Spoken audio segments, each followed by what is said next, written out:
de alguma pessoa que talvez não possa estar presente hoje, que esteja estudando com a gente e tenha desejo de ouvir.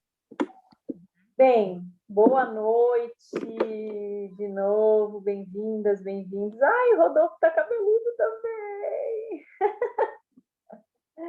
Que bom revê-los. Tá entrando para a trupe dos cabeludos. Não sei se o Rômulo já chegou. Deixa eu ver aqui se ele mandou alguma mensagem.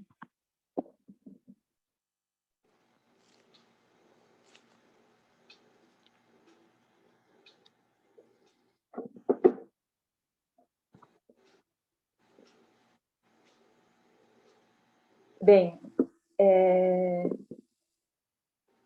eu não tinha planejado um grupo de leituras, assim, não estava no meu projeto de semestre imediato, né, no meu planejamento, mas eu achei muito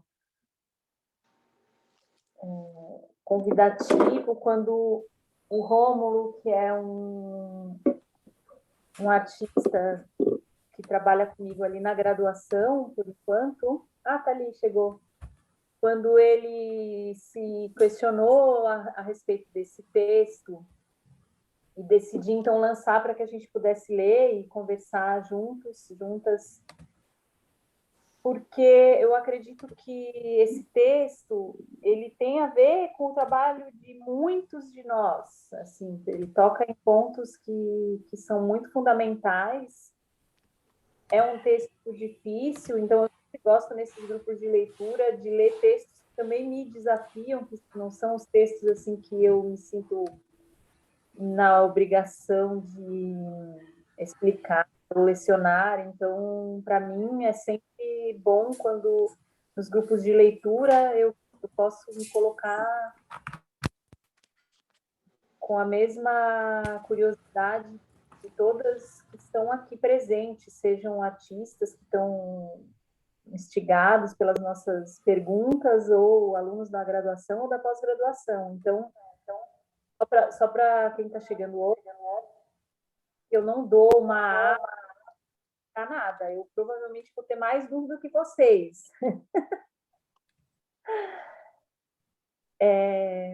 Então, inicialmente, eu queria dizer que eu fiquei muito feliz de poder reler esse texto, porque quando eu tinha lido alguns anos atrás, ele tinha me soado muito mais duro do que ele soou hoje, né? Então, para mim, foi muito pacificador voltar a essa leitura e poder entrar com mais macia nela, né? Como ele é um texto um pouco mais técnico, eu acho, filosoficamente falando, eu sugeri que a gente lesse antes. E então começássemos um pouco mais caoticamente com as nossas considerações, questões, e a gente então vai lendo trechos que cada um gostaria de ler, por qualquer razão, ou por dúvidas, ou por admiração. E nada impede que a gente comece num trecho na página 35 e depois volte, enfim, eu pensei dessa forma, não sei como parece para vocês.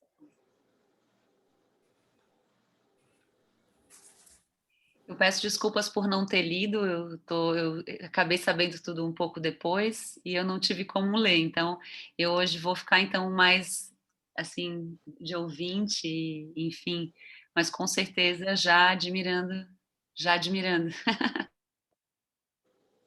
A única razão pela qual eu sugeri que a gente não fizesse a leitura corrida dele não é por pressa, tá? Mas porque eu acho que nem todos os textos funcionam em voz vivida, sabe?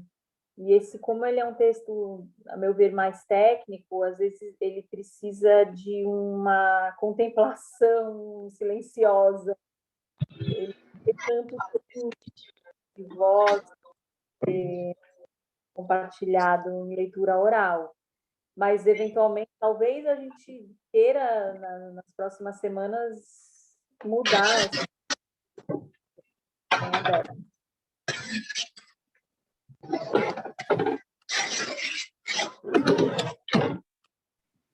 Eu li esse livro há mais tempo e eu, na época, admito que ele me impactou bastante.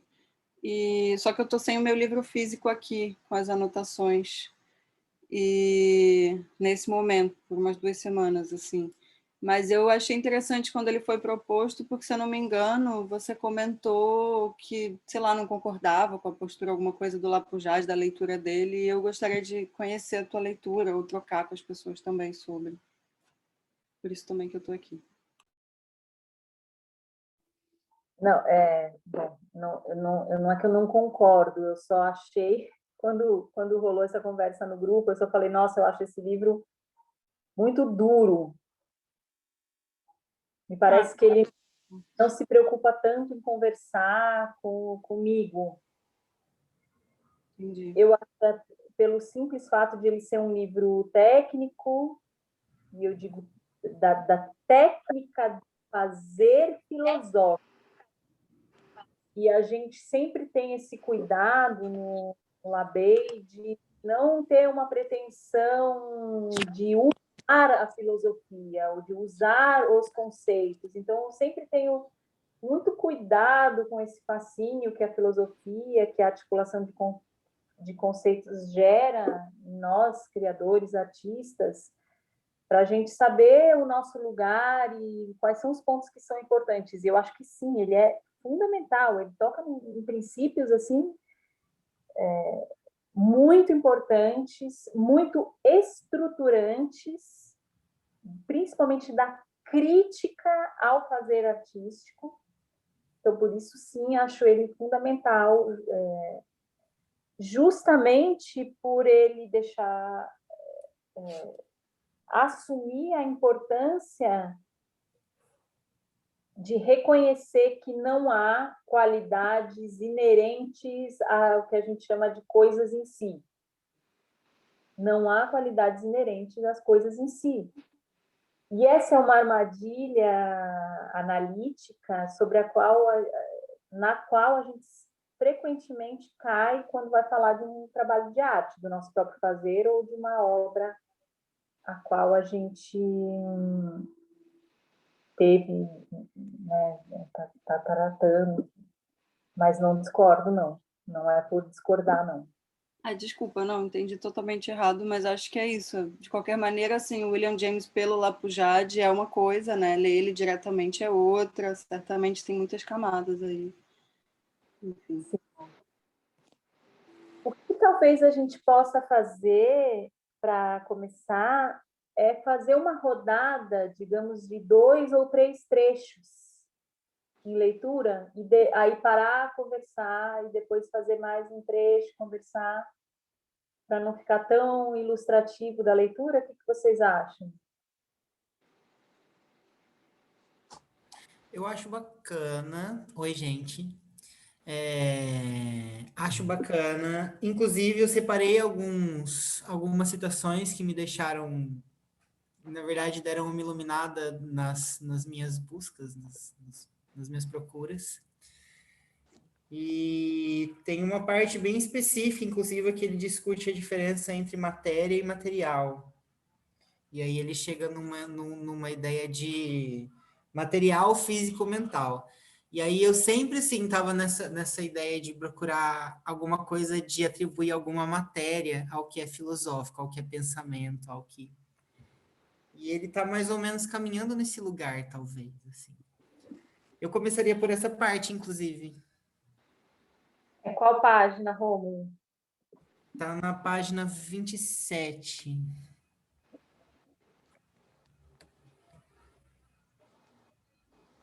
Deixa eu achar. 27? Tá. Então, eu vou começar na 26. Deixa eu achar aqui onde está. Uma parte está escrita assim, ó. O material designa uma realidade que pode ser ao mesmo tempo física e mental. Tá. Vamos começar da 26, que tem um longo que eu selecionei, e aí a gente lê todo esse trecho, pode ser? Pode. Ali do final do primeiro parágrafo, desculpa, do segundo parágrafo, precisamos explorar os movimentos. Tá. Alguém tá? Quer Tá. puxar? Posso ler? Uhum. Vou ler.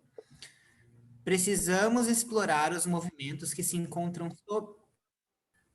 Para lá. Todo mundo achou aí?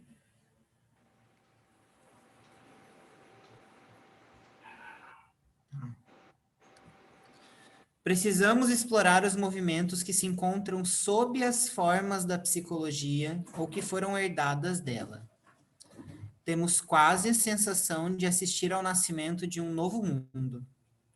Toda a engenhosidade de James consiste em voltar para aquém dos dualismos epistemológicos, retornar ao lugar onde as relações se apresentam em estado puro, quando elas ainda não estão divididas em uma dupla qualquer de categorias, sujeito ou objeto, matéria e espírito, etc. Trata-se de instaurar um novo ponto de vista. Se anteriormente a experiência pura se manifestava, por assim dizer, local e pontualmente através de certos interstícios que deixavam passar um vislumbre de caos liberado pela matéria das sensações, vertigens do desmaio ou anestesia, a partir de agora, a experiência pura será tudo aquilo que acontece. Qualquer acontecimento, o fogo que queima, um homem que lê num trem. Ela pode até mesmo ser uma reação química estritamente material. Como tal extensão se faz possível? O princípio geral da experiência pura é o seguinte: nada será admitido como fato, à exceção daquilo que pode ser experienciado num tempo definido por algum ente que tem a experiência, by some experient. E para cada aspecto factual experienciado, algum lugar definitivo deve ser encontrado no sistema final da realidade. A experiência pura, num sentido que ainda falta definir, é o isto, that, universal. É o imenso mundo de material não qualificado, neutro. E é, ao mesmo tempo, um fluxo de vida imediato. A rigor, ali só encontramos isto, aí está, nada mais. Além disso, esses termos são apenas convenções para significar que nenhum qualificativo, mesmo tão rudimentar como estes, pode designar este universo. Não encontramos aí nenhuma das formas puras das filosofias transcendentais. James utiliza às vezes o termo matéria, mas o sentido vago de material, stuff, materials. Diferentemente da matéria empírica, o material designa uma realidade que pode ser ao mesmo tempo física e mental. Ou seja, não há nada que seja puramente mental ou puramente material. Tudo é composto por esse material físico-mental. Eis então o que James pode dizer sobre a consciência. Quero dizer que não existe substrato primordial ou qualidade de ser, diferente daquilo de que os objetos materiais são feitos, a partir do que nossos pensamentos sobre esses objetos são constituídos. É uma nova versão do humanismo vago. Só que o humanismo não é mais um pensamento do todo, mas do entre dois. Trata-se, de fato, de uma realidade intermediária que se estende entre o espírito e a matéria, na qual eles se confundem intimamente, mas a partir da qual eles também se distinguem, embora apenas de forma virtual. Na realidade, ainda não os distinguimos, embora, na verdade, estejamos fazendo isso o tempo todo.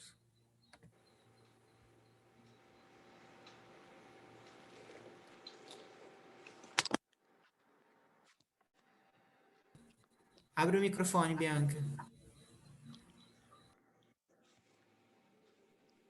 Segue um pouquinho ali na 28 até o meio desse próximo parágrafo, por favor.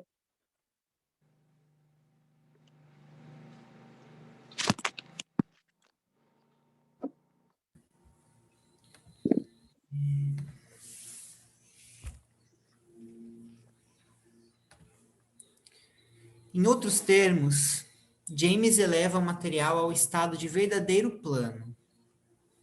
Ele parte da suposição de que existem apenas uma coisa primordial ou material no mundo, alguma coisa da qual tudo se compõe, e nós chamamos essa coisa de experiência pura. Aqui, puro não quer dizer não empírico, pelo contrário, quer dizer empírico, apenas empírico. É o dado no estado puro, não é o dado de ninguém, ele é dado em si, ele nem mesmo é dado por alguém. É um mundo no qual ainda não aparecem nem sujeito, nem objeto. Nesse sentido, podemos falar de um empirismo radical. A palavra experiência deve ser entendida, dessa forma, em um sentido muito amplo.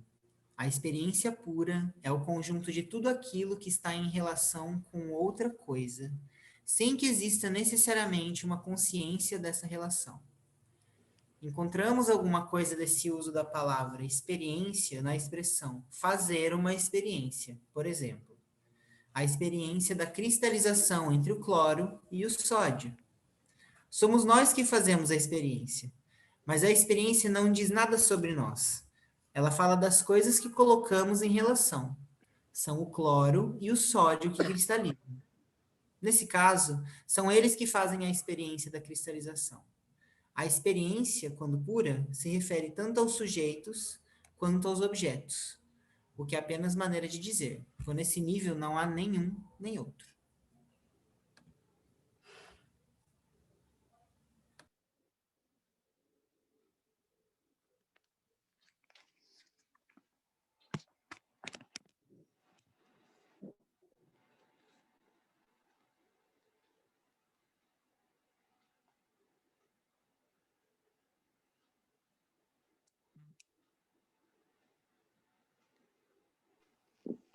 Tudo bem? Comentar alguma coisa? Quer comentar, Inês? Enquanto não, mas obrigada.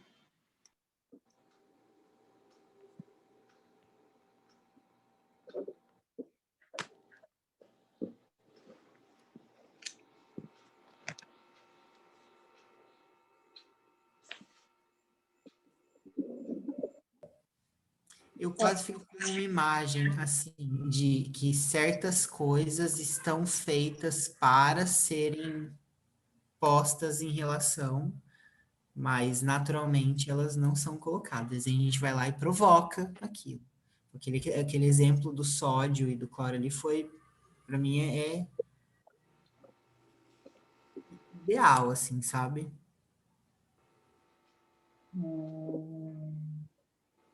Eu não tinha pensado nisso.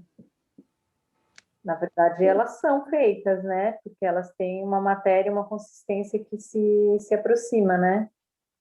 Sim, mas e se a gente não colocasse perto? E se a gente não colocasse elas em relação?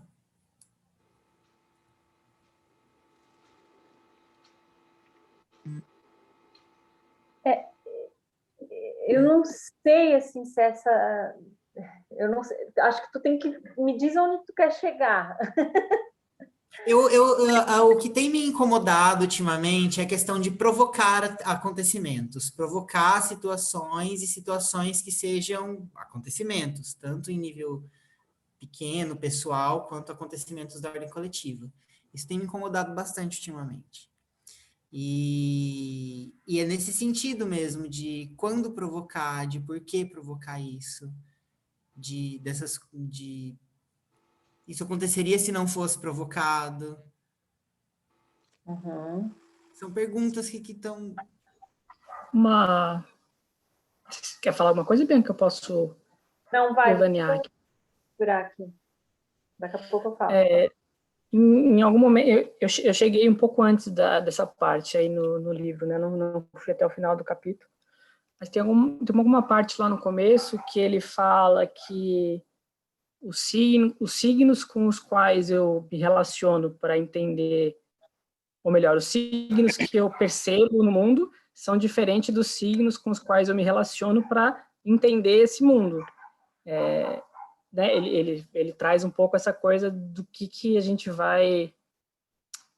O que a gente vai utilizar, enfim, o que seria esse pós-experiência, né, que a gente vai tomar consciência para entender. Quando ele entra nesse lugar de empirismo radical, o que eu entendo é justamente ele tirar desse lugar de provocar. O provocar talvez já seria outra coisa, né? Não sei, fui lendo esse pedaço e lembrei desse exemplo que ele separou, né? Os signos que eu percebo com os signos que eu uso para me relacionar com o mundo, mas, tipo, antes de tudo isso tem o mundo. Então, tipo, é claro que eu posso provocar alguma coisa, mas para além disso... Não, pode falar, eu tô só devaneando sozinho. Eu pensei na página 28... Oi, gente, boa noite. Eu pensei na página 28, na parte que ele fala: a palavra experiência deve ser entendida dessa forma em um sentido muito amplo. A experiência pura é o conjunto de tudo aquilo que está em relação com outra coisa, sem que exista necessariamente uma consciência dessa relação. E a imagem que me vem quando eu leio esse trecho, de uma forma mais concreta dessa experiência pura, é a ideia da caminhada dentro de qualquer âmbito, seja em floresta, campo, cidade, mas num estado de... Acho que não consigo falar outra coisa que não presença, que não seja por um viés analítico, eu acho. Quando eu li essa parte, só me veio na cabeça essa imagem dessa situação, de um corpo caminhando, e essa relação de corpo e paisagem, corpo-ambiente, pode ser, pelo que eu fui lendo, né, pela leitura que eu fui fazendo, pode ser que exista essa experiência pura, porque justamente o que se produz ali é produzido por esse entre o corpo e a paisagem. Será que eu tô me fazendo entender?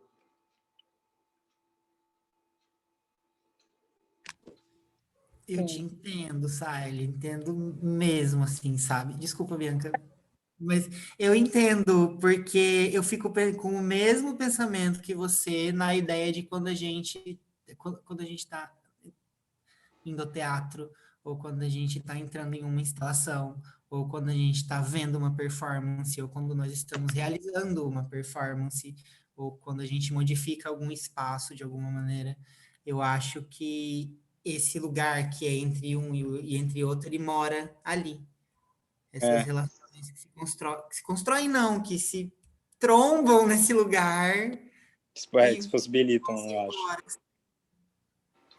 Porque eu fiquei pensando nessa caminhada dentro de um viés de caminhar sem necessariamente apontar uma necessidade, um porquê, só a necessidade de estar ali caminhando. E aí, quando a gente, enfim, caminha mais dentro do texto, a gente vai ver a palavra lá da apropriação. E aí, trazendo para essa noção da caminhada, que foi a visualização que eu tive do que é essa experiência pura entre essa relação, é uma caminhada dentro de um espaço que não pressupõe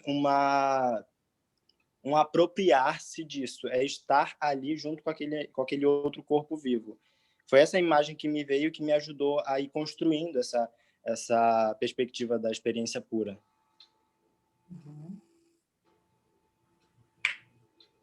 Eu acho que tem uma crítica, ao mesmo tempo um alerta que fica claro no início, na introdução. Opa, eu caí aqui? O que aconteceu? Tá saindo o áudio, normal. Normal. Eu vi uma mensagem engraçada aqui para mim.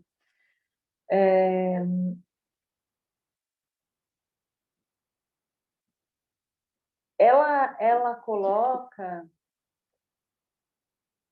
que o William James é tomado como o primeiro filósofo americano justamente pela capacidade que ele tem na obra dele de criar instrumentos de análise de causa e efeito que supervalorizam essa experiência singular do sujeito que percebe, que toma consciência, que se preocupa com o resultado da sua ação no mundo, que é muito a composição dessa filosofia norte-americana que William James representa. E ela vai dizer que isso, na verdade, é um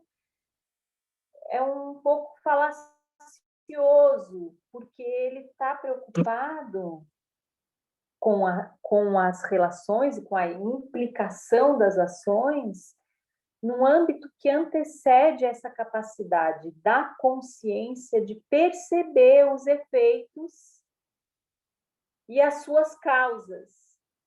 Então é por isso que essa ideia da experiência pura, ela é muito fascinante, porque ela sempre vai ser especulativa, porque não tem como eu dizer, esse momento da caminhada é o momento que eu me entreguei na experiência pura.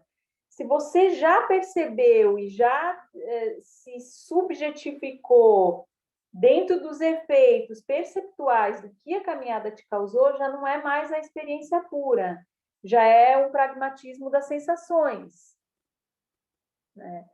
Então, tem um âmbito que a gente sempre vai ter que tratar na filosofia do James de um modo especulativo, porque analiticamente, ou seja, em termos de consciência, você sempre vai chegar nele através de uma consciência de sujeito, que é esse instante das relações onde a experiência pura está em ocorrência.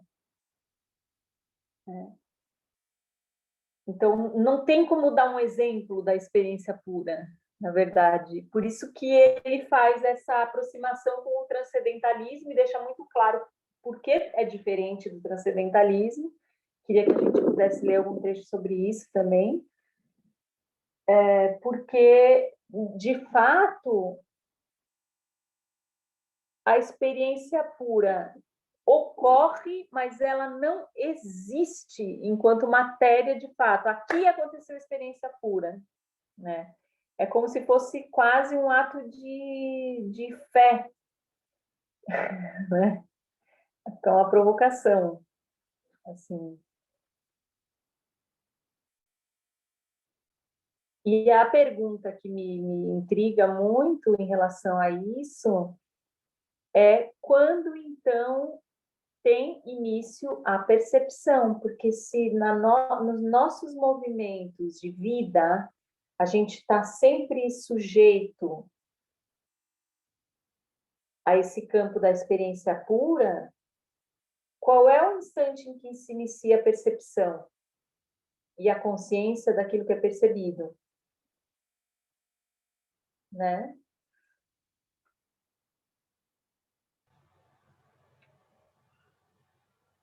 Quando se inicia a percepção?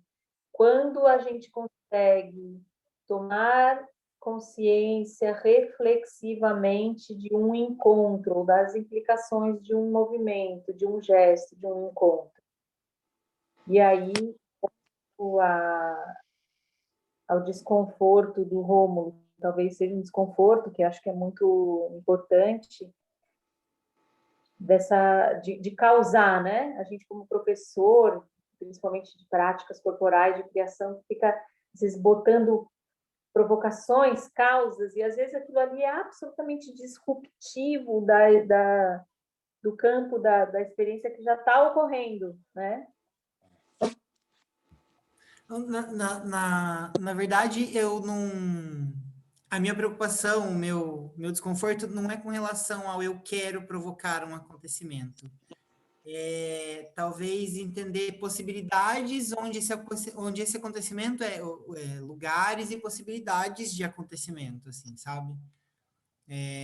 Eu sempre estou voltando na obra do Elliot Sica e da Lydia Clark, e de como aquilo ali, não é da Lydia Clark, sim, ela convida você a pôr a mão naquilo, mas do Hélio, às vezes aqueles bolides, aquelas instalações que ele fazia, e como aquilo poderia ser algum estopim para um acontecimento? Se sim, se não, um espectro de possibilidades, sabe? Eu acho esses teus exemplos muito bons, porque, de fato, eu acho que tanto na obra da Lígia quanto do Hélio, o que faz com que o objeto de criação seja tão precioso é que ele não provoca nenhum acontecimento. A minha opinião, tá? Ele não provoca. Ele simplesmente emoldura um acontecimento. No caso da obra da Lígia, ela vai emoldurar um acontecimento no limite da carne, no limite do indivíduo, né? Onde é que você está com uma dor ou com uma, sei lá, estou falando dessas obras especificamente, mas acho que pode ser uma coisa mais geral. Ela vai ali onde já tem uma coisa acontecendo. Por isso que eu não posso pegar um saco de água e jogar em qualquer lugar, de qualquer pessoa, porque se já não tiver acontecendo alguma coisa intrinsecamente à carne, aquela água não vai recortar nada que está já ali latente. É um pouco a aproximação quase xamânica, né, de como essa artista reconhece. Como reconhecer, então, os acontecimentos da carne e poder gerar uma experiência sensorial que destaca isso que já está acontecendo. E no caso do Hélio, é com o corpo coletivo, né? Quando ele recorta, mesmo se a gente pegar as primeiras obras tridimensionais, tu já tem uma experiência de campo ali, pô, paredes amarelas quadradas, eu já estou num acontecimento de cor. Aí ele pega e joga a parede um pouco menor, aí eu percebo aquilo, porque já está, né? Não sei se faz sentido para vocês isso que eu estou... Mas, para mim, são exemplos de ênfase e emoldura de um acontecimento, e não de uma ruptura, né? Não de uma ruptura. Eu pensei muito na questão de como as obras de arte, que, de certa forma, tentam criticar algum aspecto, sei lá, posso dar qualquer exemplo, mas fazer uma crítica à opressão da mulher, vamos supor, tá? Como a gente vê muitas obras, uma linha artística que denuncia, mas não gera um campo onde uma alternativa de ação, de convivialidade seja possível. Você assiste, você fica assim, ó, meu Deus, como o mundo é violento. E você sai duro, né? Você não entra num campo de gerar outros movimentos. Isso é muito nítido. Não estou falando que é bom ou ruim. Tudo é bom, tudo que existe é bom, na minha opinião, mas acho que também nessa primeira parte do texto isso fica muito claro. O que tipo de movimento aquilo que você cria é capaz de gerar.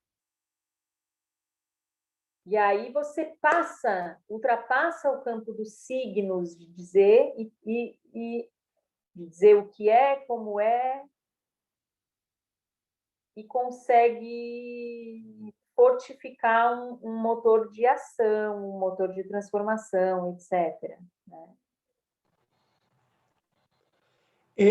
Esse texto me fez pensar muito também naquelas obras que a gente, sei lá, a gente vê o processo de concepção e tudo mais, e no final a obra não funciona.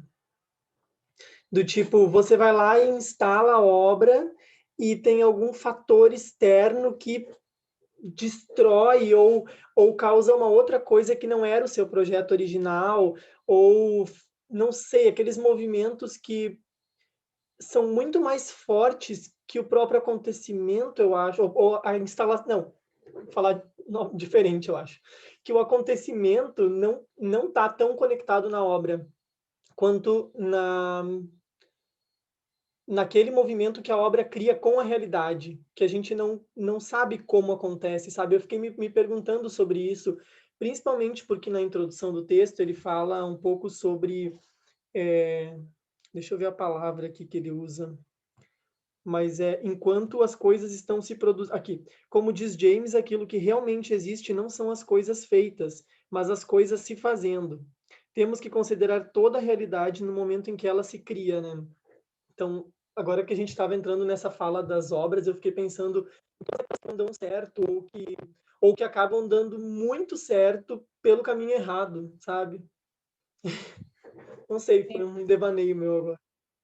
Isso tem muito a ver com a pergunta do Rômulo ali, né, do provocar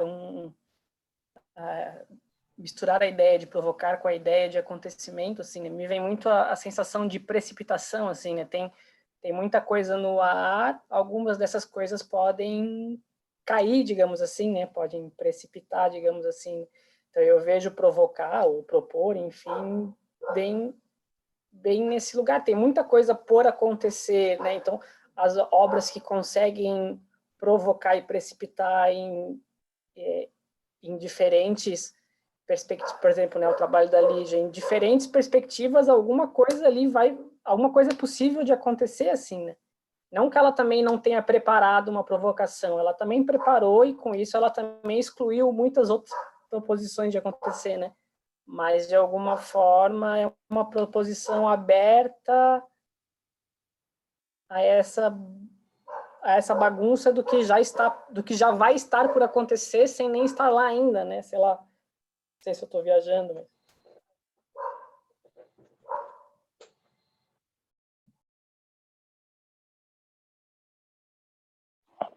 Eu gosto muito de uma coisa que está bem no início do texto, na primeira página, que é o uso desse termo para explicar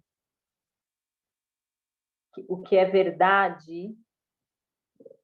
A única qualidade comum é o fato das coisas se pagarem. Se pagarem. Eu fiquei assim, me provocou um desenvolvimento bem importante em relação a esse termo, né? Em inglês é pay off. Pay off é dar algo em troca. Ou seja, você se agarra a algo porque aquilo é uma troca, ou seja, a gente nunca recebe, não é que nunca recebe, mas quando você recebe e aquilo não gera um movimento, ele não existe enquanto realidade. Eu achei uma síntese muito importante sobre essa definição que é primordial no texto e é uma crítica à filosofia continental, de que não existem elementos intrínsecos às coisas. Se o encontro com essas latências não se paga, eles simplesmente não existem na experiência. É tão básico e tão difícil de a gente introjetar essa característica, e na obra do Whitehead isso aparece como as preensões negativas. É aquilo de alguém fala uma coisa super agressiva em uma reunião, e aí eu falo, nossa, Matheus, tu viu o que a Demi falou? Gente, ela estava com a macaca. E aí a Demi, o Matheus fala, não, como assim? O que tu tá falando? Quer dizer, aquilo não se pagou, aquilo não teve uma troca. Portanto, não existe uma fonte absoluta de informação. Não existe uma fonte absoluta de projeção de percepções, etc. Né? E que é uma transgressão da ideia de lucro também, que ele coloca como muito importante. Ah, mas para quê? Eu costumo sempre brincar, às vezes, nas aulas de dança, já comentei isso com alguns de vocês, a dança para bebês, e aí o pessoal pergunta, ah, mas é bom para quê? Eu digo, não é bom para nada. Todo mundo quer saber para que é bom. Ah, melhora o cardiovascular, ajuda no humor, o bebê vai se exercitar, vai melhorar a plasticidade neurológica, tem sempre que ter um payoff que é imediato do nosso processo de consciência e de subjetificação, mas se exclui esse campo da experiência pura que não tem uma funcionalidade, um efeito que a gente tem a capacidade de decodificar no ato da experiência. Né? Só para fechar... Não, eu vou deixar para comentar isso depois, porque eu queria falar até um pouco do trabalho lá de improvisação do Gaga e dessa coisa de estar nas aulas online, das improvisações coletivas, mas eu vou deixar para comentar depois.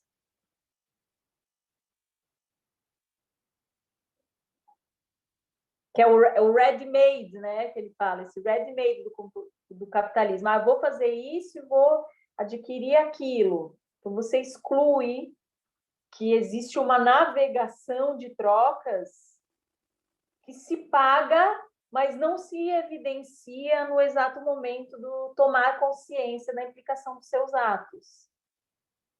É uma questão bem complexa, assim. Porque pode dar uma brecha nos redimir também dos efeitos das nossas ações, né? Eu fico pensando nesse tipo de construção que ele está propondo, ao mesmo tempo que existe a construção da linguagem. E aí eu vou remontar isso a lugares muito ancestrais, quando as pessoas se comunicavam com poucas palavras, com grunhidos, talvez, e talvez a experiência pura e primordial não exista, mas tipo nesse lugar onde a gente não tinha linguagem ainda, essa linguagem super desenvolvida que a gente tem hoje, isso era diferente, isso operava de outra maneira.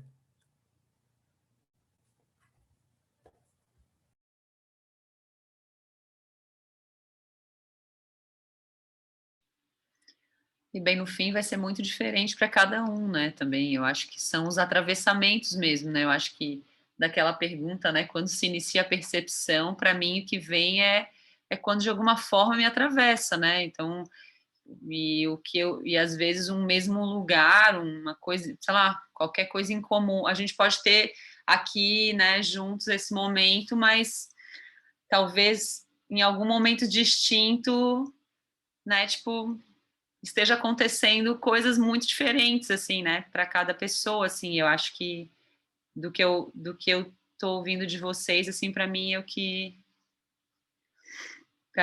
parece, assim. Por exemplo, até o exemplo que vocês deram da Lígia, assim, o que eu acho legal é um pouco do que, de alguma forma, ela abre um espaço para que a pessoa, de alguma forma, também se conforte, né? Talvez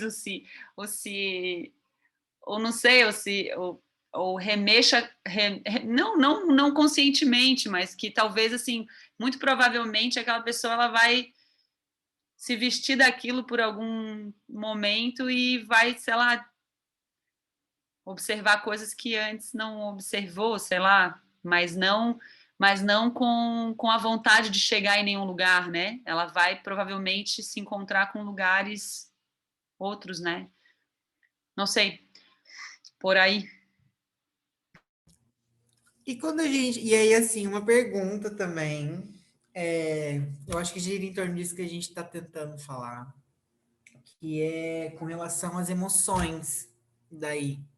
E quando a gente tem que lidar com uma emoção que a gente não sabe qual ela é, porque ela é uma novidade para você. Eu vou tentar dar um exemplo, eu não sei se isso é possível. Eu já dei esse exemplo antes aqui em algum momento. É a saudade. Saudade é uma palavra que só existe em português. Logo, saudade é uma emoção que só quem fala português consegue sentir. Saudade não é a mesma coisa que I miss you, por exemplo, no inglês. E para mim isso muda o sentido completamente.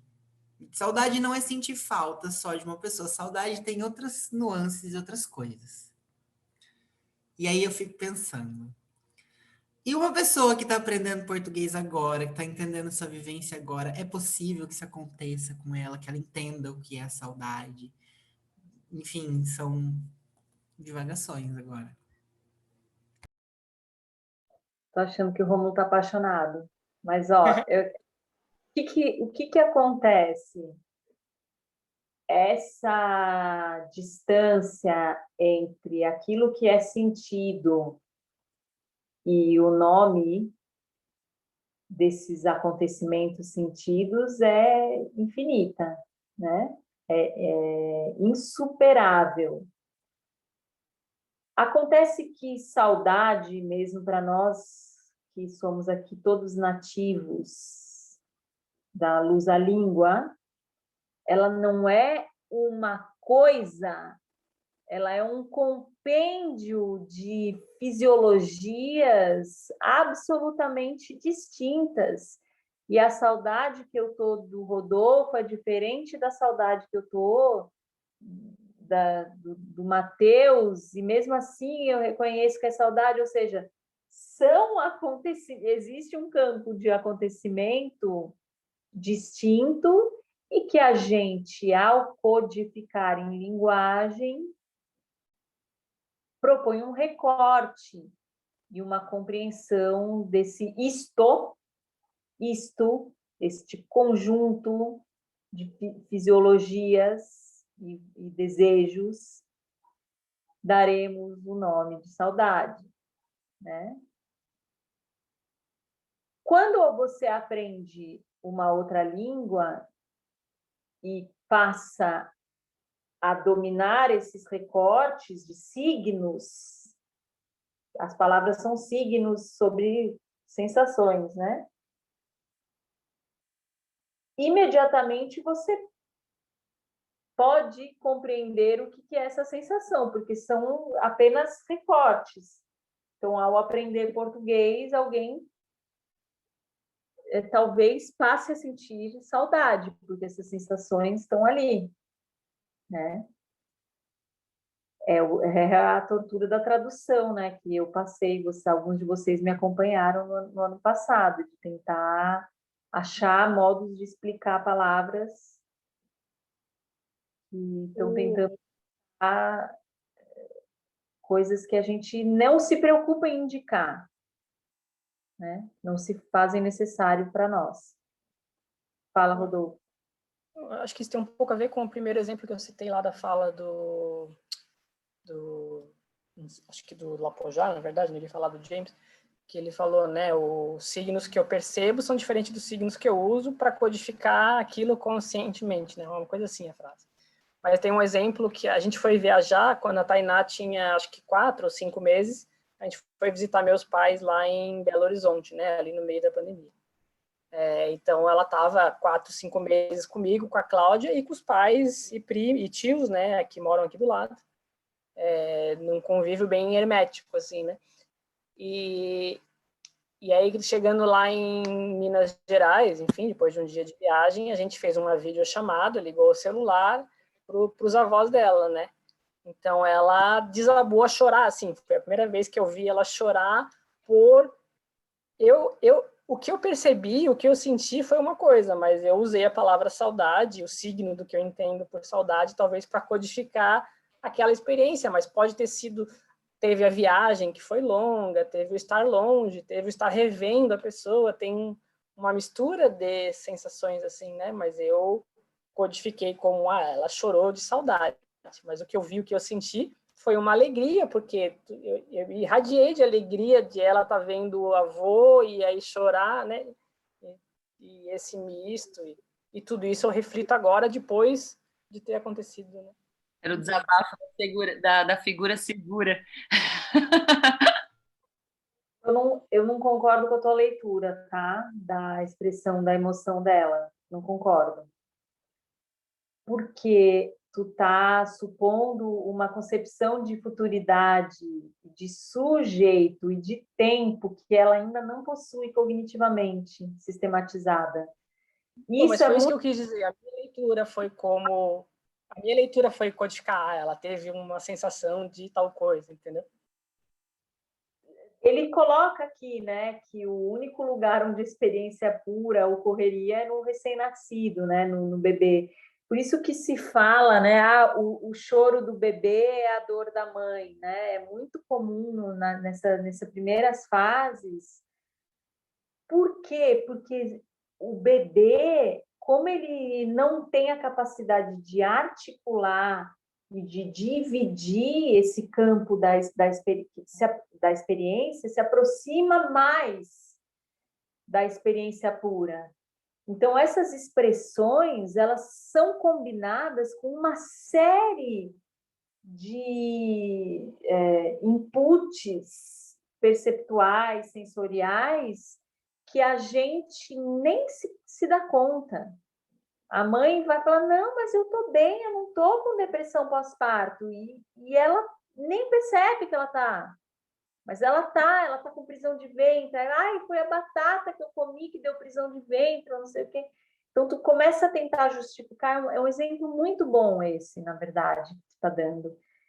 Só que o porquê de ela ter caído no choro, cara, tem a ver provavelmente muito mais com com o que estava acontecendo naquele momento, da tua ansiedade, ou do teu medo, né, ou da tua falta, ou do que ela reconhecer a voz dos avós e dizer, puxa, eles não estão aqui, como eu queria que eles estivessem.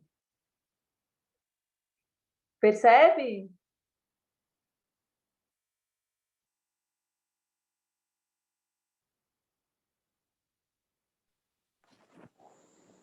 É o que o Masumi fala naquele texto do espelho tátil, né? De que a criança se aproxima muito mais de uma confusão, de um espectro neurodiverso, do que da nossa separação entre um sentido e outro, um sentimento e outro, né? Uma sensação e outra. Uhum. Eu fico pensando no quanto é conflitante essa impossibilidade do exemplo, porque eu acho que talvez esse seja o caminho, essa impossibilidade do exemplo, e fico pensando em modos de ir acessando e pegando essa ideia, o que pode ser, enfim, o inverso, né? Porque pegar a ideia já é perder a ideia da experiência pura. Mas pensando no que vocês estavam falando sobre a Elijah Clark e pensando pelo viés de que a obra de arte dela se faz no fazer, eu me perguntei se isso pressupõe uma apresentação da experiência pura muito maior do que em outros âmbitos artísticos de experiência com a relação artística. Eu fiquei me perguntando isso. Se o fazer, a obra de arte ser o fazer, pressupõe um estágio de experiência pura maior ou mais possível. Eu acho que depende de quem está envolvido. Ai, não sei como falar. Será? É porque a ideia de que a obra de arte se faz no fazer, isso pressupõe menos delimitação do que a fruição da obra de arte. Que eu recebo a partir do momento que eu me disponho a um museu, enfim, a uma vivência artística.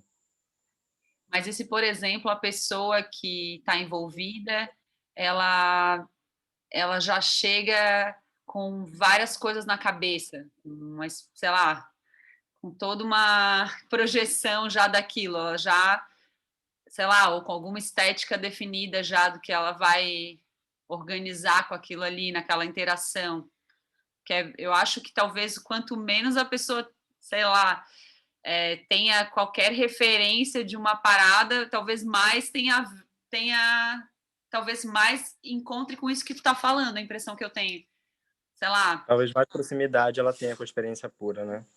Eu acho que quanto mais ignorante, digamos assim, né, sobre aquele assunto ou sobre aquela referência, talvez, não sei, estou só chutando aqui também, mas assim, pensando por exemplo, assim, eu vou dançar com alguém. Tipo assim, mas eu já dancei com milhões de alguém, né? Tipo assim, quando eu abraço alguém, assim, tipo, a chance de eu abraçar com uma expectativa é enorme, porque eu já dancei com milhões de alguém, né? E por mais que não esteja na minha cabeça, sei lá. Então, não sei, tô só jogando aqui meio que para pensar, diferente do que... Bom, apesar do que também todas as pessoas, né, têm sempre alguma expectativa junto, né? Difícil de falar. Acho que nesse sentido tem muito a ver com a coisa da criança ali, né? Por exemplo, às vezes a gente compra um brinquedo para Tainá, joga o papel pro lado, né? Aí tá eu e a Cláudia olhando pro brinquedo, ela dá a volta na gente, vai lá, tira o ticketzinho de preço do papel que tá, né? Tipo, a gente não faz isso quando vai assistir uma peça, né? A gente já vai... Eu acho que é uma musculatura treinável, talvez, não sei, eu gosto do Luiz que usa essa palavra, essa frase, mas a gente sempre vai já com as consciências anteriores agindo sobre o que ainda nem aconteceu, talvez assim, não sei, estou viajando aqui.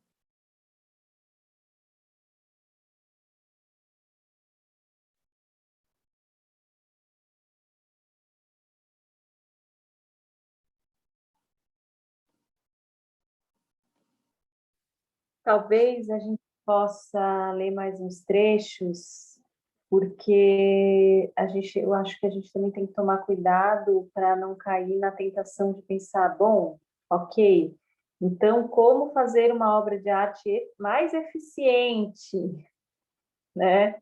Que aí a gente começa a criar todos esses senãos e daí não entra em contato com a matéria, que é um pouco a questão do será que o Sally coloca. Então, será que a obra está no fazer?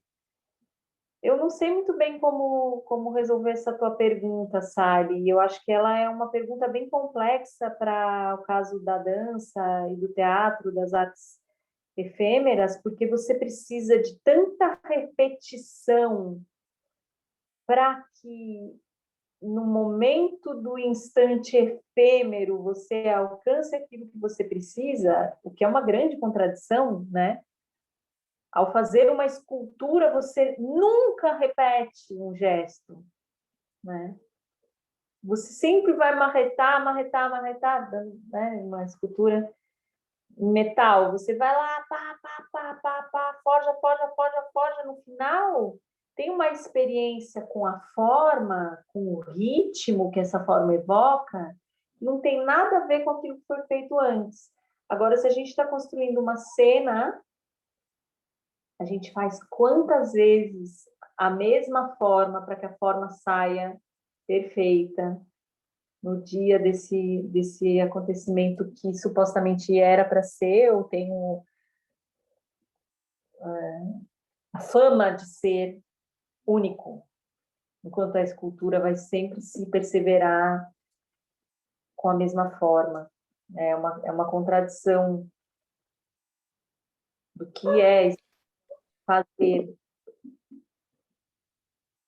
Ô, Bianca, uma pergunta, não sei se essa parte do texto tem a ver, né? Não lembro onde que ela está, mas ele fala um pouco sobre a ideia de, enfim, a filosofia ou o método te ajudar a agir, a pensar, né? Fazer agir, fazer pensar. E quando entra nesse lugar meio plural, eu digo por experiência, assim, acho que a Lid também, na Gran, a gente passou muito por isso. Quando entra num lugar extremamente plural de discutir essas coisas, por exemplo, parece que a gente perde a vontade de agir porque parece que está sempre se auto-punindo por agir, por exemplo. Não sei se essa seria a palavra, mas tem uma parte que ele fala um pouco disso, assim, né?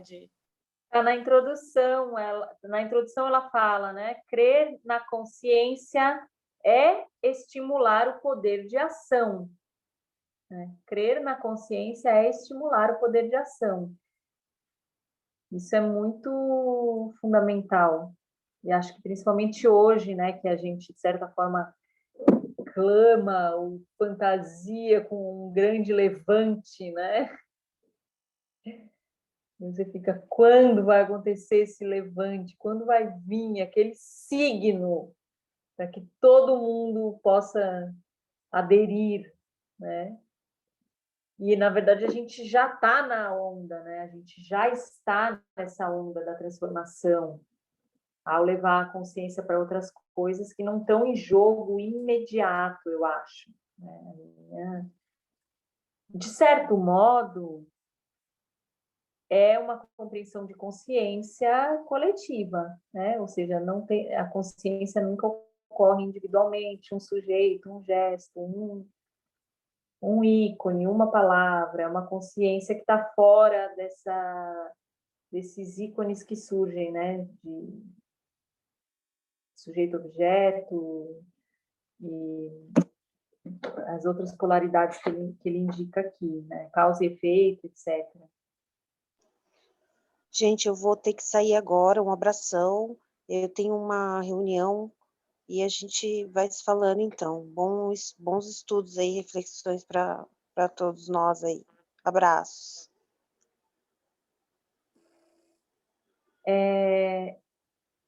Na página 31, talvez eu vou sugerir da gente ler um pouquinho antes, na 30 ali, onde ele coloca: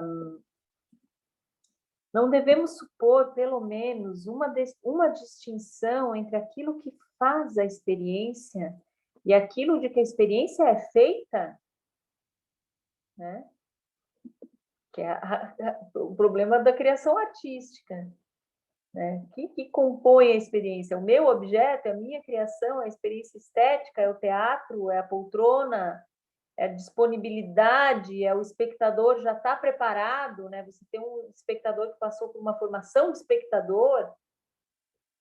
Eu acho que tem um ponto importante ali, com relação a isso que tu está falando, que tem a ver com... Não é um mundo dentro do mundo, tudo é um mundo só. Então, todos esses elementos que você está falando sobre possibilidades de acontecimento, eles já estão dados ali, nesse mundo, nesse espaço único. Uhum. Deixa eu ler um pouquinho mais além aqui. Formas, mesmo rudimentares, mesmo embrionárias, de sujeito ou de objeto. Acaso James não diz que a experiência pura é consciente e que ela é aquilo de que temos consciência? Podemos pensar que James e Bergson usam os termos de imagem e de experiência num sentido abusivo, mas, na verdade, seria a tradição filosófica que os utiliza num sentido restrito, na medida em que as relaciona arbitrariamente a um sujeito para o qual imagem e experiência existem. Então, a gente sempre volta à perspectiva do piloto, né? O piloto do acontecimento. Pressupomos, então, implicitamente que o sujeito é anterior, que tudo aquilo que acontece para um sujeito. Ora, o que James e Bergson recusam é justamente um sujeito fundador e constituinte, pois tão logo tenhamos um sujeito, é preciso deixá-lo. É necessário atingir o caráter neutro da experiência. Neutro no sentido de que tudo permanece indefinido, de que não podemos qualificar de objetivo ou de subjetivo. Isso é muito importante para a gente não voltar, eu achei isso, você achou aquilo. Tem uma coisa que é a peça, uma coisa que cada um achou. Né? De que não podemos qualificar de objetivo ou de subjetivo, de material ou espiritual. É preciso partir de um campo de acontecimentos indivisíveis, mas cujas repercussões ou reverberações possam posteriormente se dividir. Então, não é uma geleia universal, né? A experiência pura é a experiência apreendida do ponto de vista do acontecimento. Eu vou dar um pulo aqui, nessa mesma página. Não temos que nos questionar sobre como uma experiência em si é possível, uma vez que agora é ela que torna possível qualquer experiência para cada sujeito. Por isso que ela é condição, mesmo que evidentemente não seja condição a priori, visto que já é experiência. James inverte totalmente a perspectiva e permite a identificação entre empírico e transcendental.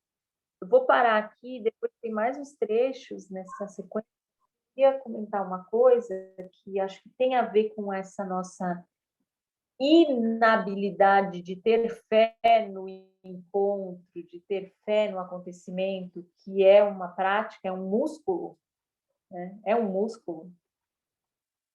Eu tenho reparado em vários ambientes de comunalidade que quando alguns assuntos um pouco mais controversos surgem, as pessoas têm dito: mas isso não é lugar, aqui não é lugar para discutir isso. Se vocês quiserem discutir isso, vocês montem um outro grupo para discutir isso.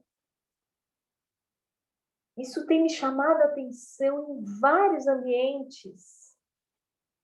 Quer dizer, a gente socialmente, no nosso contexto sociopolítico, cultural e econômico, perdeu completamente essa fé em designar, em criar esses frames sobre uma experiência que absolutamente é comum. Se alguém quer trazer aquele assunto ali, é porque ela está no plano do comum. Pode ser que, para mim, toque mais ou toque menos, ou eu seja radicalmente contra, só que a gente absolutamente a gente obstruiu essa capacidade de ter fé nesse plano comum e de tratar dessas coisas. Assim, eu nunca tinha reparado nisso com tamanha intensidade. Eu acho que isso é um efeito da nossa fragmentação social das eleições, né? E que está aparecendo em campos de convivialidade menor. E vai resultar em uma próxima eleição ainda mais conflituosa, com certeza. Né?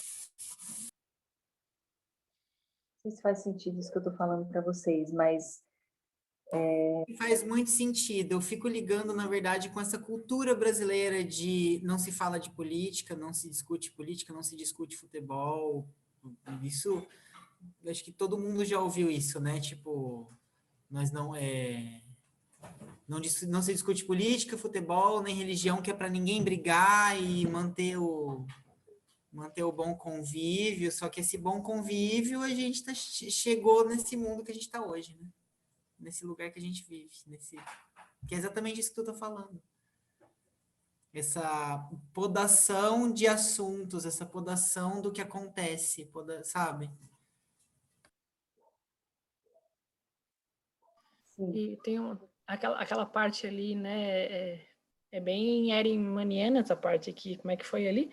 Pois tão logo tenhamos um sujeito, é preciso deixá-lo. Essa frase e a gente vive várias questões, né, de sujeitos invisibilizados, enfim, que precisam achar seu espaço, questões que precisam ser ditas. Tipo, a minha sensação é que, de alguma forma, pensar dessa forma é utópico. Será que eu estou viajando demais, assim, né? Pensar o caráter neutro da experiência, de alguma forma, me parece utópico nesse sentido, assim, né? Poder dizer poder entender ou poder, sei lá. Não sei se faz sentido minha catarse, meu desvio aqui.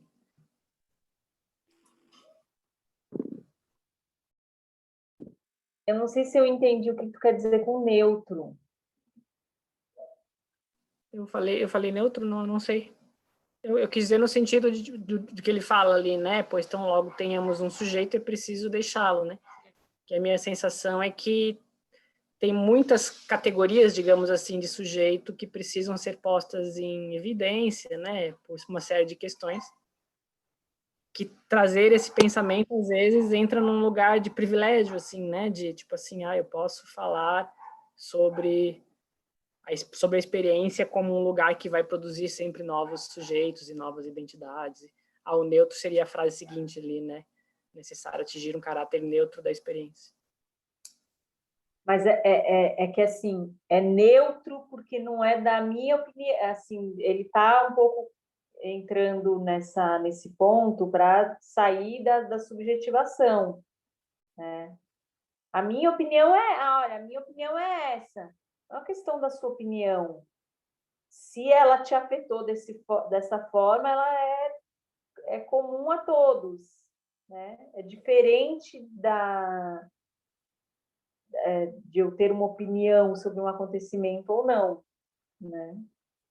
Por isso que não é neutro, é da perspectiva do acontecimento, do encontro, não da minha ou da sua ou do Rômulo.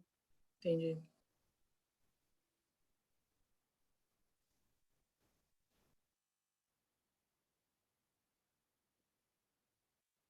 Que é uma crítica à própria constituição da psicologia nesse período. Ele tá brigando com uma linha de raciocínio. Como que a gente entende, tem traumas, tece memória, se torna mais responsável, mais eficiente. É uma questão da minha opinião, da minha memória.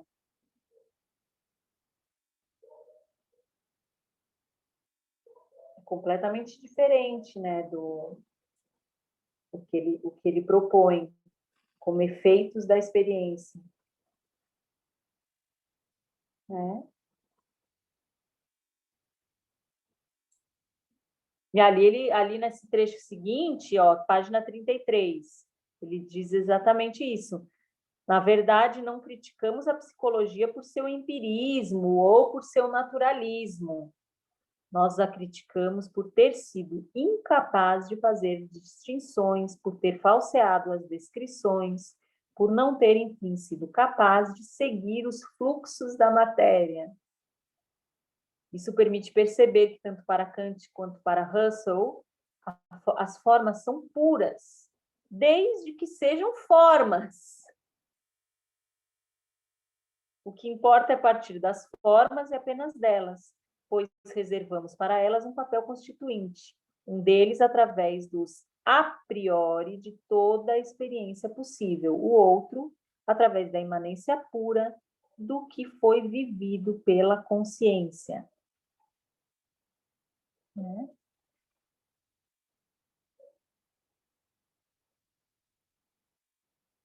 Que página que foi isso, Bi? 33.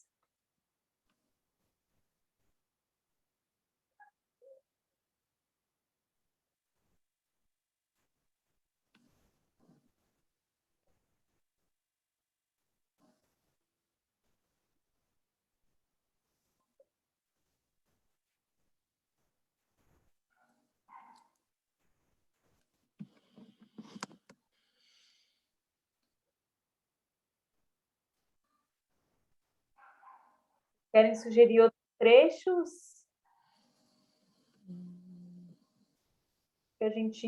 A ideia é a gente também não fazer muito longo, como é um texto também bem... mas dá para avançar um pouco, né, nessa compreensão do sentido de realidade. Tem um trecho ali sobre emoção também, que foi falado hoje. Talvez valha a pena a gente olhar com mais aproximação. Ele fala em alguns momentos dessa proximidade com o pensamento do Bergson, né? Ele retorna isso nesse trecho a partir da 34, mas ele já vinha antes falando da relação com a imagem. Eu não tenho nada especialmente para acrescentar quanto a isso, mas é uma coisa que me interessa, assim, que eu estou tentando pescar, assim, sabe, essas aproximações. Assim. Eu acho que tem um aspecto que aqui me chamou a atenção, que é a relação com o tupê, ali da Queda do Céu, do Davi Copenau. Eu não sei se tu leu, Inês. Alguns de nós lemos no ano passado. Eu li sim, mas não li inteiro. A ideia de imagem para o Bergson é o mesmo conceito do tupê, né, para os Yanomami. Imagem é uma ideia, imagem é uma memória, imagem é um desejo, imagem é a pressuposição de um plano comum, por exemplo, uma palavra, né? Cadeira é uma imagem, quando eu digo cadeira. Cadeira não é nem cadeira e nem um signo direto, é uma imagem. Ele é um plano, né? Não só de todas as cadeiras possíveis, mas de todas as sensações em cadeira que cada um ativa dentro daquele contexto, né? E me lembrei, né, quando ele faz essa associação entre imagem e experiência pura, porque o tupê é isso, ele coloca no mesmo limite essa capacidade de atravessar o mundo dos espíritos. Por que o mundo dos espíritos é igual eu mexer com fogo, é igual eu conseguir transcender? Porque é igual, são imagens igual, são motivos, são campos de ação da mesma natureza. Por isso que é a imagem, né? Uma aproximação interessante, assim. Em que trecho da Queda do Céu tá isso? Você lembra? Muitos trechos. Eu vou olhar. Depois eu te mando. O meu livro está emprestado, eu acho. Mas, de qualquer maneira, assim, essa imagem para Bergson, ela realmente é anterior, ela tem um pouco a ver com essa experiência direta. O Matéria e Memória ele é muito calcado nisso, e ele inspirou o Deleuze nos escritos sobre cinema, né? Então tem uma coisa fundadora que tem a ver com experiência ali, assim. Com certeza, com certeza. E esse fascínio por essa imagem que não está no signo, né? A ideia da imagem cristal, né? Essa imagem que está entre mim e aquilo que vibra na tela, né? O Deleuze usa esse termo. Para mim é o melhor, é um Sim. conceito importante, que é a experiência pura, praticamente, né? O que está entre mim, a minha capacidade de reconhecer, de criar, de me identificar com a narrativa, a composição, né, a tessitura que o artista evoca ali naquele arranjo de signos, mas não é ali que está a imagem está no campo entre a tela e o leitor, né? O Bergson é contemporâneo, se eu não me engano, ao começo do cinema, assim, é tipo século XIX, assim. E eu me lembro também de que eu também sou imagem. É como se eu, imagem, me relacionasse com outras imagens no mundo, se é que é isso que eu me lembro da filosofia dele, assim.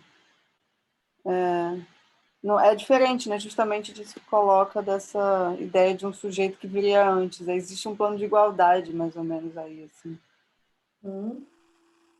Enfim, é do que eu lembro, assim. Sobre a imagem, ele está falando na página 29, né? Um trecho sobre isso, né? Sim, ele aproxima a ideia do Bergson, tem várias citações e tal. Mas chegar a essa experiência do William James, que parece ser uma coisa... Ele está somando e comparando com outros filósofos para trazer dados, né? Mas é bem além, assim, de alguma maneira. Ou antes, não sei.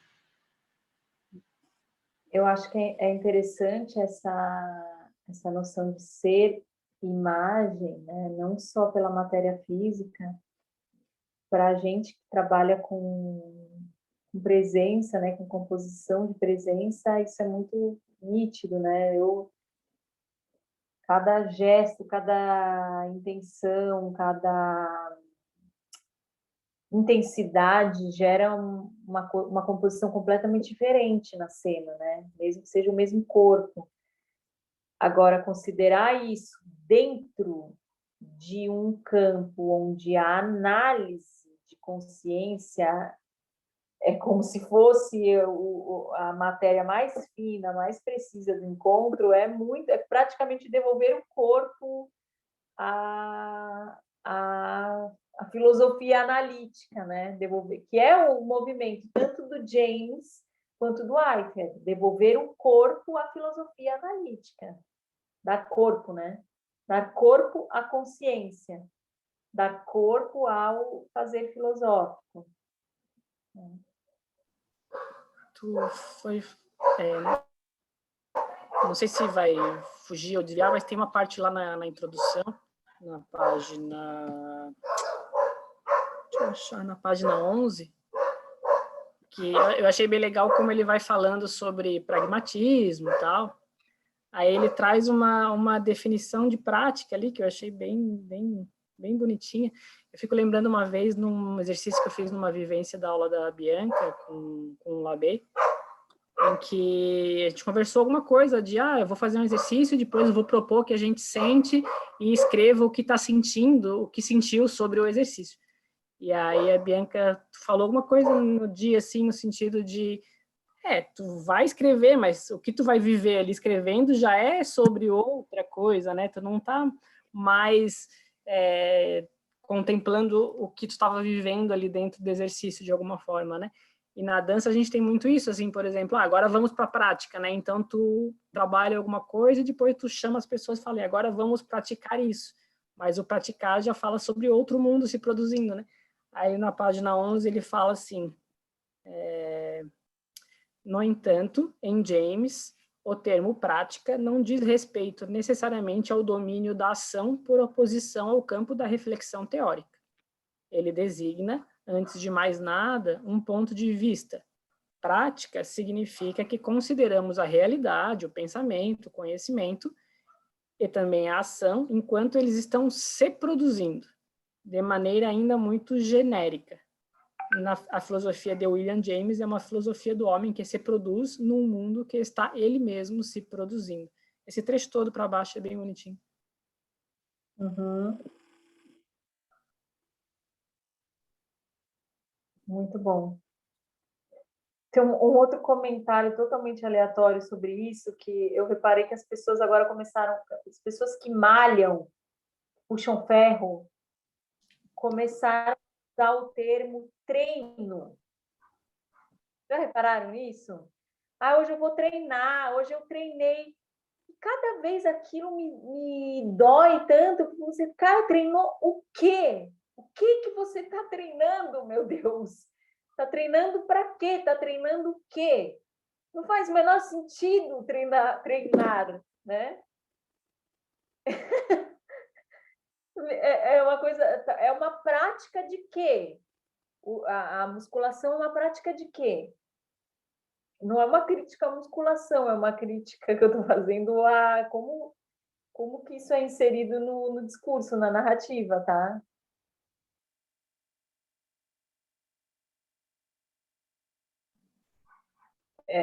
Enfim. E é isso que eu digo, às vezes, nas nossas aulas, né? De como é que a gente faz treinamento corporal, né? Treinamento corporal para o ator. O que é treinar? Né? O que a gente está treinando, de fato? É o músculo? É a consciência de si? É a consciência do outro? Essa semana eu estou fazendo um trabalho lá com a Ana Cristina do Lume e ela tentou fazer um jogo que é um jogo de duplas online, em que a gente trabalha por oposição. Quem já é um jogo bem rico Então, quando a tua dupla está em cima, você está embaixo, ou quando a tua dupla está rápida, você está devagar, ou quando a tua dupla está à esquerda, você vai para a direita. Você tenta gerar sempre um antagonismo. Aparentemente, seria fácil fazer com 2 na tela, certo? Tá rápido, eu faço devagar. Só que ficou tão impossível de executar, por quê?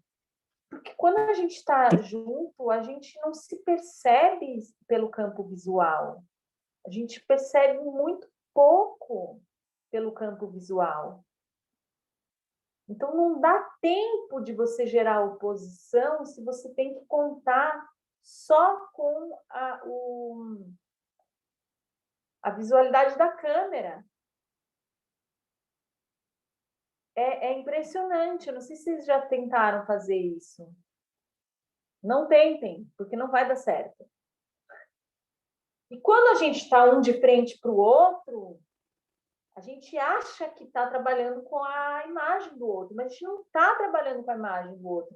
A gente está trabalhando com a intensidade do espaço que está entre nós dois.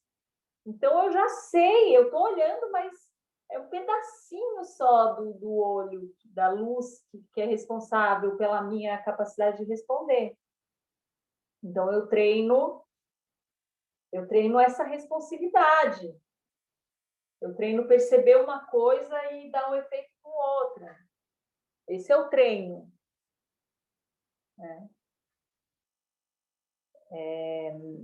É impressionante o quanto a gente vai sair muito lesado, lesionado dessas capacidades de estar disponível ao outro. Também já passei por isso agora, né, na pandemia, que estou bastante isolada ainda, né, bastante. E quando você está num grupo, você se sente absolutamente paranoico, invadido, com praticamente uma síndrome do pânico. Porque você começa a perceber tudo de todo mundo e está todo mundo te percebendo. Ficou muito sensível, né? Aqui a gente nem se olha, não tem nem como olhar no olho um do outro.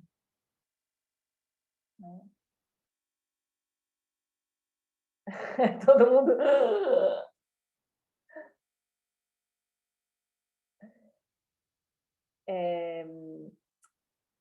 Eu acredito assim que essas questões que ele traz nesse texto, né? Tem um trecho aqui que é da página 32. Se a gente pudesse falar que o pensamento acontece, transformar o pensamento num verbo intransitivo, né? Tomar consciência num verbo intransitivo. Para mim é muito fantástico esse trecho. Assim como chove, quem chove? Né? E aí ele diz, acontece. A gente sempre diz, acontece o quê? Para quem? Não, acontece. Aconteceu. A gente até tem usado, né, isso. Aconteceu. O espetáculo não aconteceu. Aquela festa não aconteceu. É como se não deu liga, né? Ou, pô, aquela relação não aconteceu, parece que não aconteceu. Né?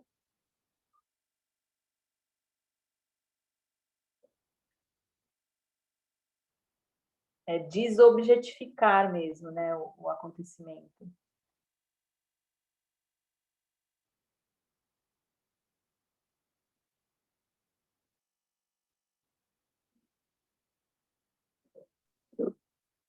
Uma dúvida que eu não sei nem se cabe também, de estar passando no horário. Eu entendo quando se fala empirismo, quando se fala pragmatismo, mas eu sempre vou ter dificuldade quando esses termos aparecem, assim. Tipo, eu entendo que fala sobre a prática, sobre a experiência em si, sobre, enfim, mas também acho que pode ser em uma orientação em outro momento.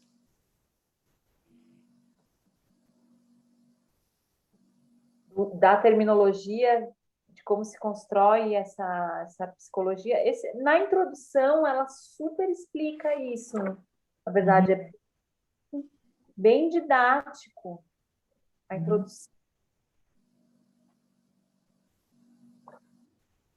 Inclusive tem uma definição do empirismo radical, né? Por que tem que ser radical o empirismo? Porque dissolve Dissolve esse lugar de sujeito, tá indo para esse lugar, assim. De causa e efeito, né? Eu acho que tem algumas terminologias que são bem interessantes, como ele classifica o trabalho do Lapujade, né? Que é essa definição do empirismo radical, e o próprio transcendentalismo, eu acho bem provocador essa contraposição que ele constrói ali do transcendentalismo com o empirismo radical, porque ele diz, então, já que não tem sujeito, já que não tem coisa, então é tudo meio transcendental, não está nada no mundo, não está nada nas coisas. Quando aparece, por exemplo, acho que, não sei se é no Whitehead, que aparece pragmatismo especulativo, tipo, é um pouco essa ideia de que a gente está falando sobre uma experiência plena, mas a gente está especulando sobre isso porque é para além do que a gente é capaz de... É nesse sentido?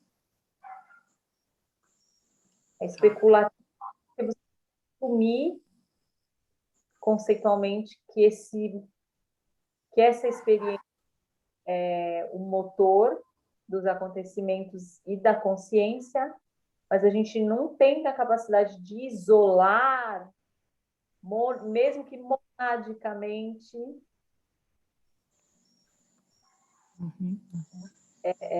esses acontecimentos, porque você sempre vai estar, então, com a consciência, e a consciência sempre é uma consciência de um sujeito, um objeto, por isso que é especulativo, uma suposição. Obrigada.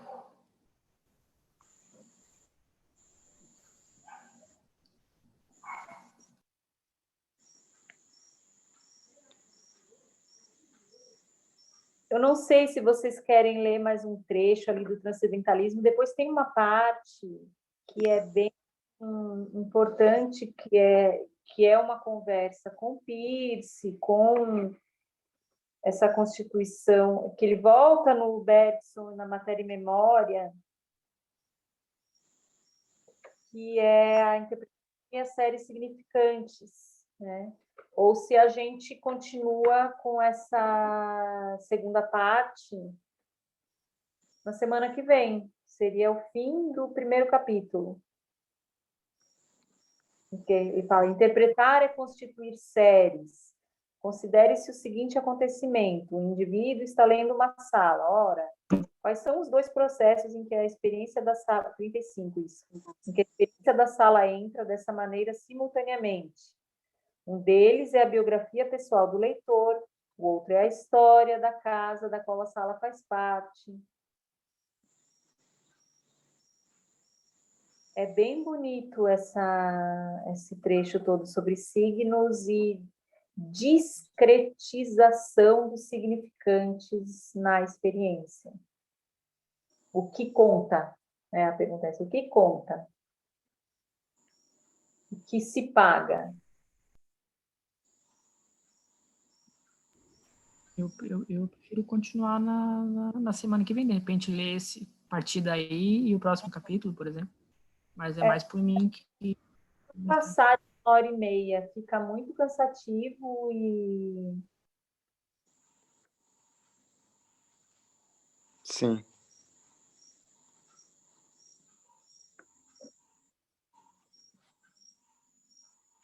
Eu acho que, na verdade, é necessário dar uma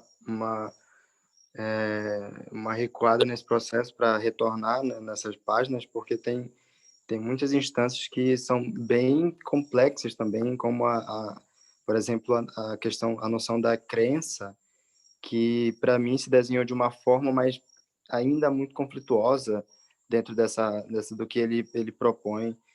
Então, acho que a crença também a gente poderia dar uma retornada. Eu tenho umas dúvidas em relação a essa crença que ele propõe, porque ela parece muito explícita, mas ao mesmo tempo, sabe, quando tu intuitivamente tu percebe que não é exatamente toda aquela exposição. Bah, mas agora eu fiquei curiosa, agora eu podia. É porque... O quê? Pode falar. Não, eu queria te ouvir um pouquinho mais sobre isso, e daí a gente fecha. Tá, é na página 39. Eu saí grifando a página quase toda, porque é bem interessante essa página, essa parte quando ele fala sobre a crença. E ela parece ser uma noção muito dada, porque ele diz que a crença é o sentido da realidade. E aí, quando eu leio isso, eu entendo que as coisas existem a partir do momento que eu tenho a crença de que elas existem, a partir do momento que eu acredito nelas. E aí, quando eu penso nisso, e ainda não chego não sigo na leitura, e só penso a partir dessa frase, eu penso, tá, e o perspectivismo? O perspectivismo existe, só que ele não existe dentro da crença de muita gente. Então, como que fica a existência do perspectivismo dentro dessa noção de crença que é o sentido da realidade?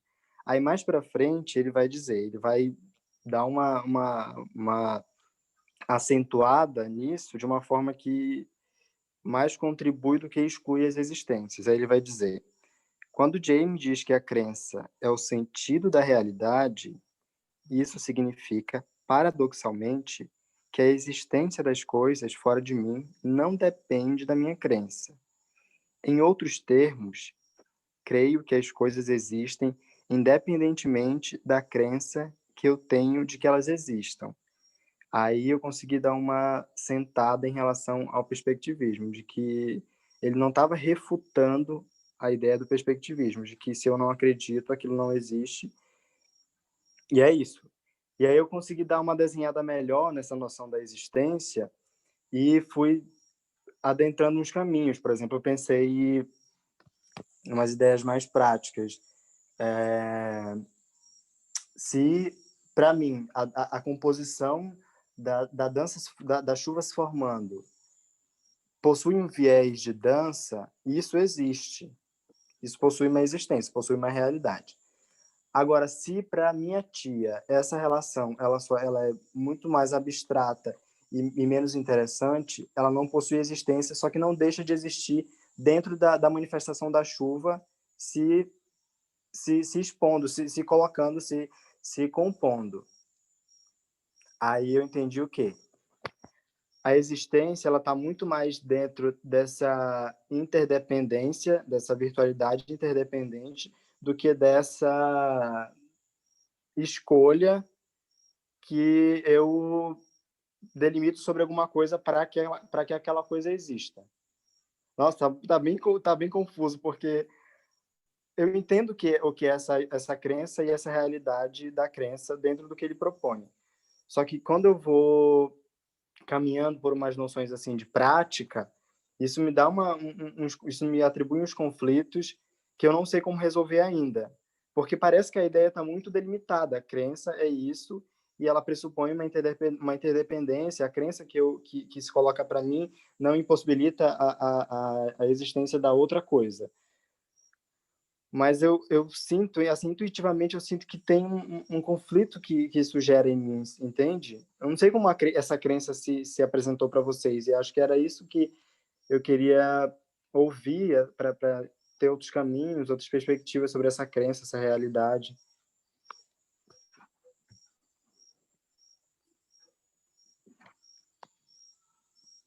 Tô quente e vermelho.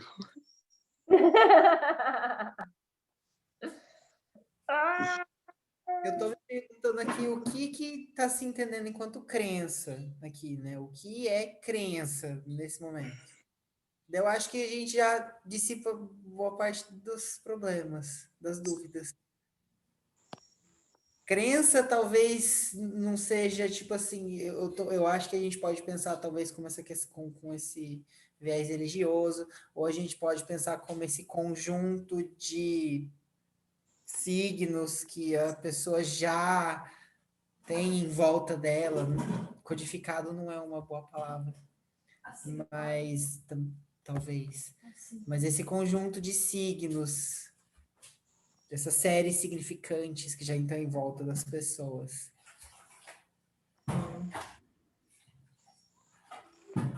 Acho que está próximo Esse de não perceber. invalida o acontecimento, ele só significa de outra maneira. Ou dá outros nomes. A gente pode usar o exemplo da chuva mesmo. Para você, a chuva, ela reverbera de uma... Reverbera. Ela acontece e te remete a esse lugar da dança, porque você está carregado com esses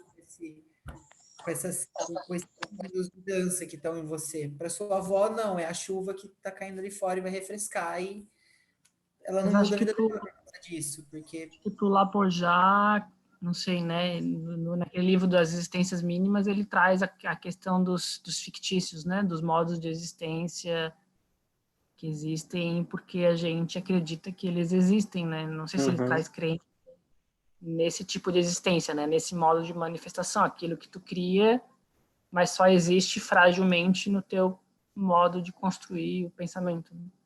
Não sei. Mas, realmente, o fato de você não crer não significa que eles não existem. Sim. Deixam de existir para você, mas eles não deixam de existir.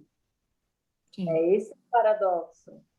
Eu entendo, eu vou cortar, eu sugiro da gente começar por isso na segunda que vem, na quarta que vem, tá? Porque tem trechos que nos ajudam a ser mais fiéis à análise que o Lapujati está sugerindo. Eu entendo que é muito perigoso, ainda mais para nós hoje, no contexto brasileiro e no contexto de opressão religiosa, inclusive, como essas frases podem evocar interpretações malignas, né?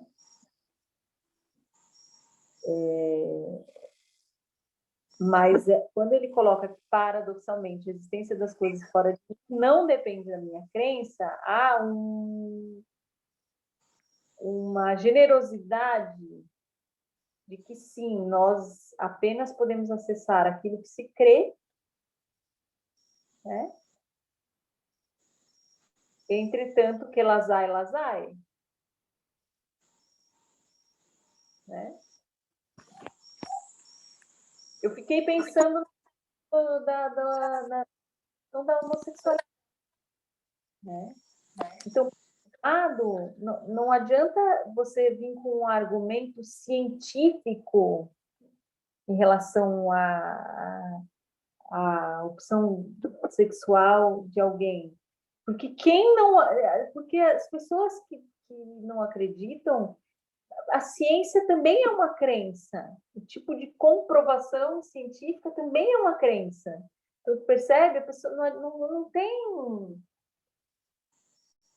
um argumento factual de verdade possível.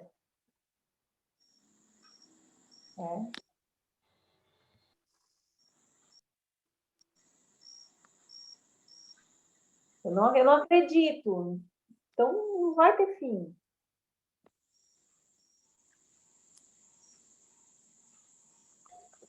Sabe que essa noção da crença me lembra uma coisa, eu não lembro se foi numa palestra sobre Todorov que eu ouvi isso, ou se foi no livro do Todorov, A Conquista das Américas, acho, que ele fala que quando os portugueses chegaram ao Brasil e tal, os índios não conseguiam ver as caravelas paradas na água.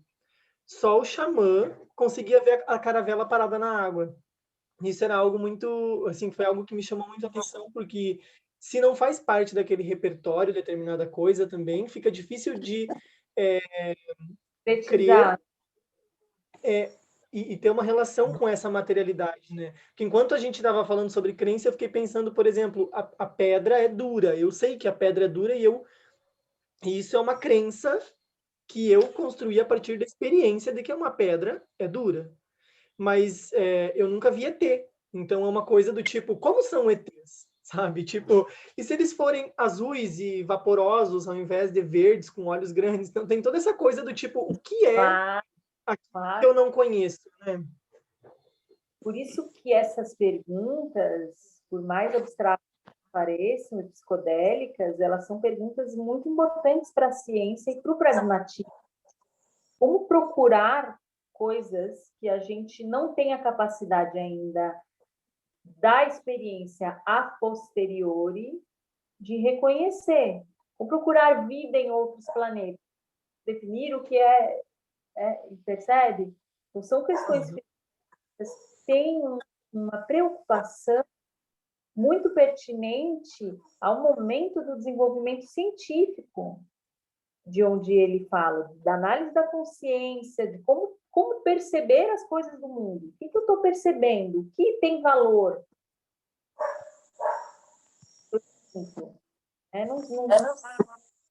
Não são perguntas filosóficas que estão preocupadas com a experiência artística, especificamente. Que a gente está tentando construir essas analogias, né? Bianca, uma coisa que vocês foram falando, né? Não sei se extrapola, se tem a ver. Mas, por exemplo, na companhia, a gente sempre teve muito a frase exercício de imaginação, que era quando você propunha para o aluno uma percepção com relação a uma possibilidade do corpo, só que ele não conseguia encontrar e a gente propunha nesse sentido. Então, tipo, imagina que existe essa extensão no teu corpo e trabalhe com ela, assim, né?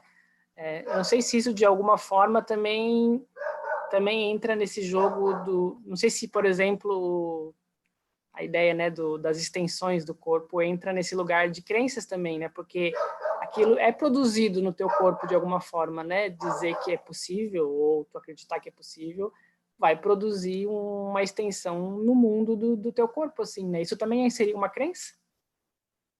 Com certeza. Essa é a base da educação somática, né? Da educação somática. Né?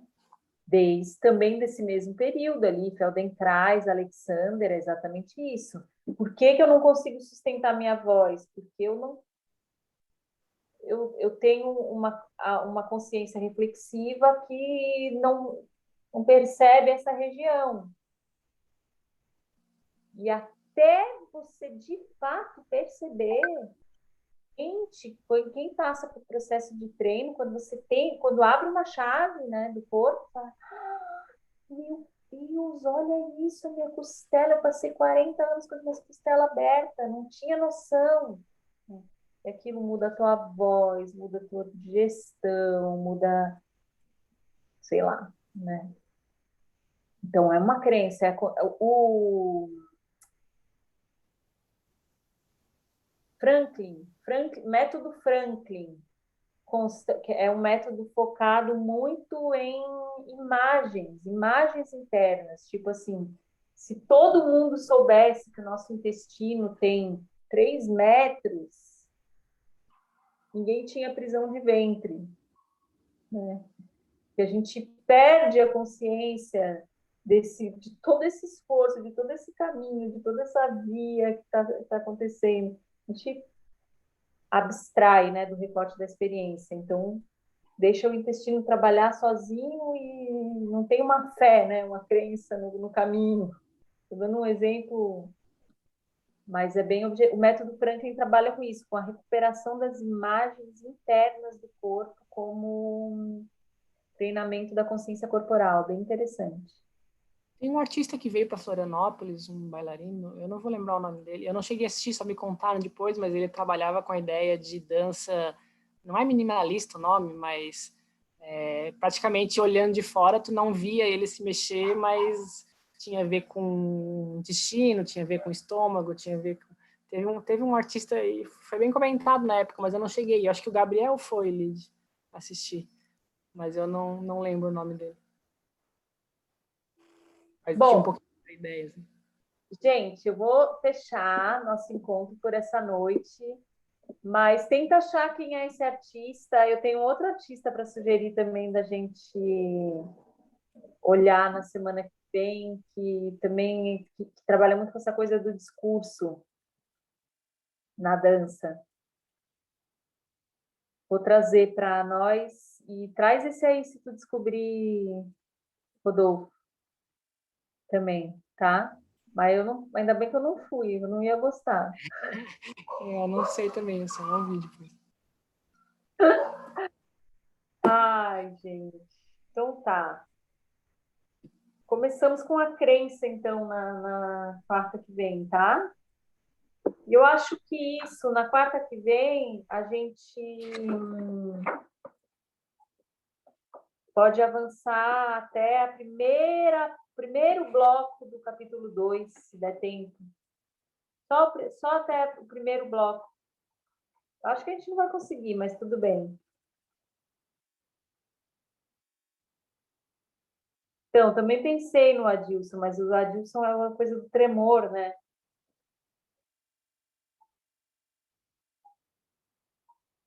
Ele vai descobrir para nós. Um beijo grande. Obrigada. Valeu, pessoal. Obrigado, gente. Obrigado, Bianca. Tchau, tchau, gente. Tchau, tchau, Gente, gente. boa noite. Até mais. Beijo. Beijo. Passou tão rápido, né? A gente está 2 horas, que engraçado. Eu achei que eu ia estar mais cansada, mas agora eu fiquei agoniada aqui de não terminar. Beijo, tá? Boa noite. Bom descanso.